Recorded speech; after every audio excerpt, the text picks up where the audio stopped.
Hell has frozen over, pigs can now fly, and Apple is finally letting you repair your own iPhone.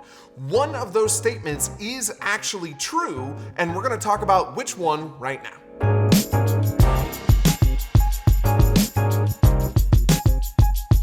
Apple is rolling out a program called self-service repair that is what it sounds like.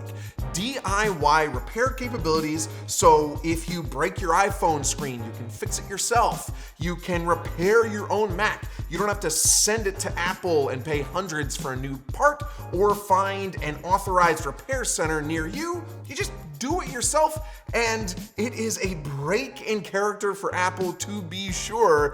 Their devices have gotten harder and harder to repair over time, but this seems like a nice positive step in the right direction. More than likely, this is Apple getting out in front of right to repair laws, which are being passed in more and more states. The federal government is taking a look at these laws. So Apple is launching their own program. They want to look like the good guys. They want to have the repair manuals and sell you tools so you can do it yourself. The selling of the tools and the parts is where I still have questions, because Apple hasn't really specified prices yet. They've just said that they're going to sell the tools and the parts you need for the same prices that they give to authorized repair places.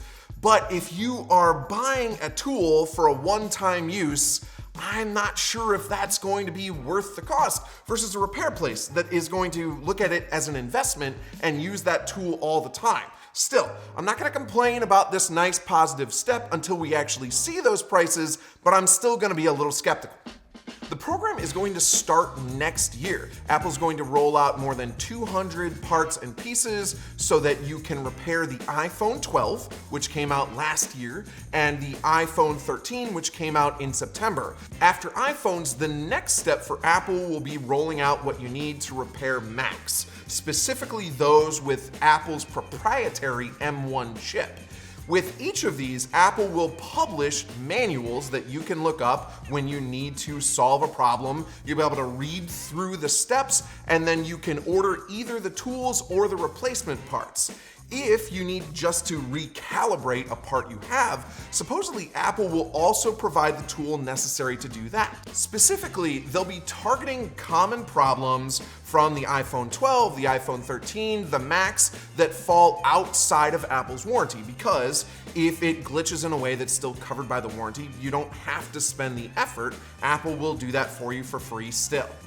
Another cool thing is, after you replace a broken part on your iPhone, you'll be able to send your old part back to Apple, and the company will give you credit. Not quite clear what credit actually means.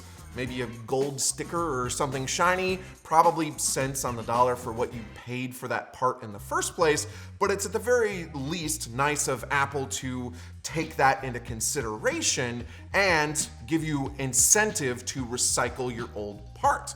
Plus, they added this on probably especially for me, that if you start repairing the device yourself and find you can't finish or you're in over your head, you can still take it to an Apple technician who will finish the job for you, probably with lots of dirty looks and maybe with an increased premium, but you're not out of luck. It's also good to note that none of these repairs will violate your existing warranty, and Apple will supposedly supply both the parts and the instructions for devices through the amount of time it normally supplies authorized repair dealers, meaning 7 years from the time the device is released. So all of this is obviously good news if you're tech savvy yourself and want to get in there and repair your iPhone without fear of violating your warranty or breaking something worse. But it could also open the door for more third-party repair shops or ambitious folks around the office who want to volunteer to be the one who repairs everybody else's iPhone. Regardless, it's nice that at the very least you will have options. And it looks like those repair manuals will be available for free, so at the very least you can learn more about how the iPhone and the Mac works.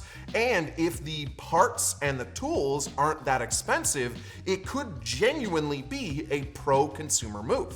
So I'm excited that Apple is doing this. I'm skeptical that they're still going to find a way to charge the whole bunch for it, but at the very least they're inviting people to participate more in the owning of their own devices, which feels like a good step. And I'm also maybe looking forward to trying some of this out myself and seeing if I can become that much more savvy with the tech I use every day.